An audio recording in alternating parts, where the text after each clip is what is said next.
আসসালামু আলাইকুম এভরিওয়ান, সবাই কেমন আছেন? আশা করছি ভালোই আছেন। তবে আমাদের দেশে বন্যা পরিস্থিতি এতটাই খারাপ, আসলে কারোরই ভালো থাকা সম্ভব না। যেমন আমি নিজেও কিন্তু মানসিকভাবে বিপর্যস্ত। আমি ঘুমাতে পারছি না, কোনো কাজ করতে পারছি না। এত দুঃখ দুর্দশা দেখলে কারই ভালো লাগে। আর তারপরে নিজের দেশ, এটা নিজের দেশের মানুষ সবাই আপন। খুবই খারাপ লাগে, খুবই খারাপ লাগে। আল্লাহ সবার উপর রহমত বর্ষণ করুক, আর এই ক্ষতির থেকে ক্ষতি কাটিয়ে ওঠার আর কি তৌফিক দান করুক আল্লাহ সবাইকে। আল্লাহ সকলের জান মাল রক্ষা করুক। তো অনেক দিন আপনাদের সাথে ভিডিও শেয়ার করতে পারিনি, কারণ আমি আসলেই মানসিকভাবে বিপর্যস্ত ছিলাম। এরকম বন্যা আমি আমার জীবনে কখনোই দেখিনি। আর এই যে ফেনী, নোয়াখালী, চিটাগং এসব সাইডে আমি অনেক বছর থেকে এসেছি। আমার জীবনের অনেকটা সময় আমি এখানে কাটিয়ে এসেছি, যার কারণে ওই এরিয়াগুলো আমার কাছে মনে হয় যে আমার নিজের মাতৃভূমির মতো। আমার দুঃখটা আমি আসলে বোঝাতে পারছি না। আমার ইচ্ছা ছিল কিছুদিনের মধ্যে একটু ফেনীতে যাব, একটু ঘুরতে।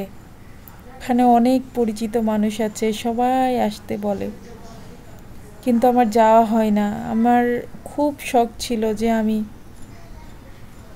কিছুদিন পরে যাব, কিন্তু এখন যে অবস্থা ফেনীর, আল্লাহ আল্লাহ রক্ষা করুক। অনেক উন্নত একটা শহর ছিল ফেনী শহর, কিন্তু কিভাবে যে এরকম হয়ে গেল বলেও বোঝাতে পারবো না। মানে আমি কি বলবো, আমি যত ভাবির কাছে ফোন দিয়েছি সবাই কান্না করে যে ভাবি সব শেষ, সব শেষ। এই কথাটা শুনতেও খারাপ লাগে। এই জন্যে 3 দিন ধরে, আমি 3-4 দিন আমি আপনাদের সাথে কোনো ধরনের ব্লগই শেয়ার করতে পারিনি। কিভাবে শেয়ার করব? মানুষ তো না।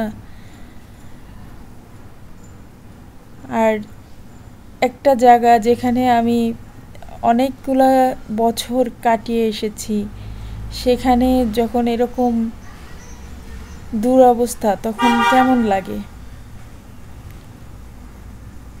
খুবই খারাপ লেগেছে আমার, খুবই খারাপ লেগেছে, এবং এখনও আমার এতটাই খারাপ লাগছে যে বলে বোঝাতে পারবো না। কালকেও আমি কয়েকটা ভাবির সাথে কথা বললাম, তারা একই কান্না জড়িত কণ্ঠে একই কথা বলে যে ভাবি সব তো শেষ হয়ে গেছে, সব। আপনারা যারা বিত্তশালী, যাদের টাকা পয়সা অনেক আছে, বা যারা মধ্যবিত্ত, টাকা পয়সা খুব বেশি নাই, যে যেমন পারেন, যে যতটুকু পারেন সাধ্য মতো সাহায্য করুন বন্যার্তদের। যে যতটুকু পারেন, বলছি না যে খুব বেশি করতে হবে। আপনার সামর্থ্য অনুসারে আপনি বন্যার্তদের পাশে দাঁড়ান। বিন্দু বিন্দু দিয়েই কিন্তু সিন্ধু তৈরি হয়।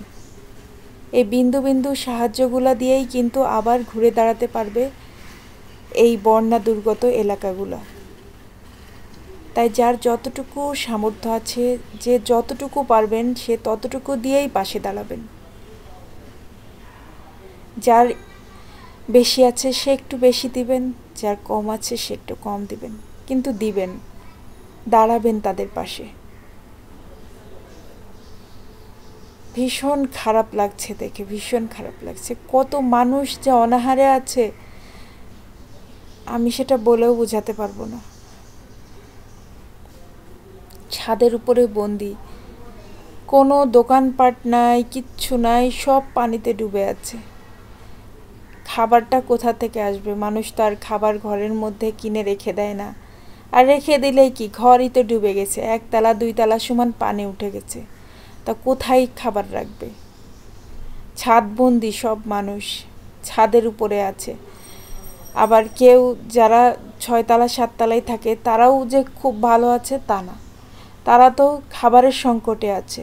হয়তো তারা ডুবে যায়নি, বাট খাবারের সংকটে প্রতিটা মানুষ গৃহবন্দী হয়ে আছে, কারোর কাছে খাবার নাই। তাই যে যতটুকু পারেন সাহায্য করেন। মানুষের জীবন তো আগে বাঁচুক। আর সবাই আল্লাহর কাছে বেশি বেশি দোয়া করি, আল্লাহ যেন আর আমাদের দেশে বন্যা না দেয়, আর যারা বন্যায় আক্রান্ত হয়েছে তাদেরকে যেন দ্রুত আল্লাহ হেফাজত করে। এই দোয়া সবাই সবার জন্য করি। আমাদের দেশের যে কোনো মানুষ যখন ভালো থাকে না, তখন আমাদের দেশের প্রতিটা মানুষেরই হৃদয় কেঁদে ওঠে তার জন্য। এটাই তো স্বাভাবিক, তাই না? আমরা তো সবাই মানুষ, তাই সবাই সবার সাধ্যমতো চেষ্টা করেন বন্যা আক্রান্ত সব মানুষের পাশে দাঁড়ানোর জন্য। তো আমার ভিডিওটা ভালো লাগলে একটা লাইক করে দিবেন আর চ্যানেলটাকে সাবস্ক্রাইব করে দিবেন। আজকের মতো ভিডিওটা শেষ করছি। আল্লাহ হাফেজ।